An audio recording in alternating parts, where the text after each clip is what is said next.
14-year-old girl at baseball game randomly stabbed by previously deported illegal alien. This has to stop. This has to stop. How many stories like this are we going to tell? How many of our daughters going to get hurt or get killed by these illegal immigrants before Harris Biden do something about it? This is their open border policies. This was handed down by George Soros, and Biden has been obliged to leave these borders wide open. And God forbid if Kamala Harris wins in November, she's going to continue to leave that border open no matter what she's trying to say. She was the border czar, and things has not gotten any better no matter how much they try to pretend like it has. And then they talk about, well, Republicans didn't want to pass the border bill. Well, that border bill that the Democrats tried to push was not a border security bill. They left the border still wide. It still will continue to be would have continued to be wide open. They still would have allowed up to, like, I think 2,500 or 3,500 illegal aliens into this country. So it wasn't really a border deal. And then the ones that were the border bill that the Republicans was trying to pass that would actually secure the borders and build walls and stuff, Democrats were against it. So we're going to talk a little bit about it. We're going to talk about this poor 14-year-old girl. But before we get started, go ahead and hit that like button. Share this out so we can get this information out there. Subscribe if you're not already a subscriber. And hit that alarm bell so you know when I'm putting out new stuff. Also, check out my link tree in the description. It has a link to my Patreon. That's where I talk about things that I can't talk about here. There's also a link to my Instagram and my X account as well. So follow me there as well. All right. So let's talk about this news. Now, this comes from the Daily Caller from Jason Hopkins. And he reports that a teen girl at an Indiana baseball game was randomly stabbed over the weekend by a man local authorities say is a previously deported illegal immigrant. Now, mind you, 14-year-old girl watching a baseball game, minding her own business, and some illegal immigrant come and stab her in the hand. Like, this is crazy. The 14-year-old girl was watching her brother's baseball game in Lowell, Indiana on Saturday when a man randomly stabbed her in the hand and fled the scene, according to NBC Chicago. Law enforcement arrested Demas Gabriel Yance, a 26-year-old Honduran national, following an extensive manhunt that ended on Sunday amid a foot pursuit in a Lake County cornfield. I hope the police beat the crap out of this dude, man. But they can't even do that now because of these activists. When things like this dude needs an ass whooping. But let me tell you something. All the prison stories, I was a prison therapist. All the prison stories you hear, I'm trying to tell you, is absolutely true. This guy attacked a child. When he gets to jail, they're gonna light him up. He's gonna get his just desserts. I'm just telling you. That's two things they don't play with. They don't play with people that sexually abuse children or people that hurt children.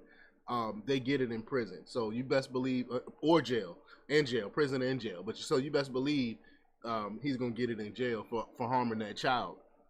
The local law enforcement appeared to suggest Yance was involved in organized crime since returning to the United States. Of course, their best and brightest, they don't send their best and brightest here. They send the people that they release the criminals out of jail and out of prison and send them here to the United States, and then they could come to the United States and continue their crime sprees.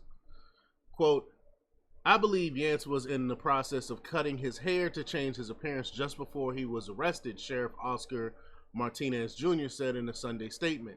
Investigators have learned Yanez had been deported to Honduras in 2018 and may have been engaged in criminal activity across the United States since returning to the country illegally. You think? The U.S. Department of Homeland Security has been notified of his arrest, Martinez continued. Yanez also allegedly tried to attack the girl's mother when she attempted to intervene, according to law enforcement. The weapon is believed to be a butcher-style knife. Where were all the men? Where were all the men when this happened? But the attack in northwestern, I forgot. Yeah, liberals. This is why, and liberals are trying to get rid of of masculinity. If it was a masculine man in the stand, he would have stood up and stopped this guy. But this is what happened when you have an attack on masculinity. Men will see something like this and don't want to do anything about it, unfortunately. But the attack in northwestern Indiana follows other high-profile attacks against women, allegedly at the hands of illegal migrants. Lake and Riley, we all heard that story, was allegedly killed by a Venezuelan national in February. A Salvadorian national accused of killing a Maryland mother of 5 last year was arrested in June, and 2 Venezuelan nationals allegedly sexually assaulted and murdered a 12-year-old Jocelyn Nungare, in June.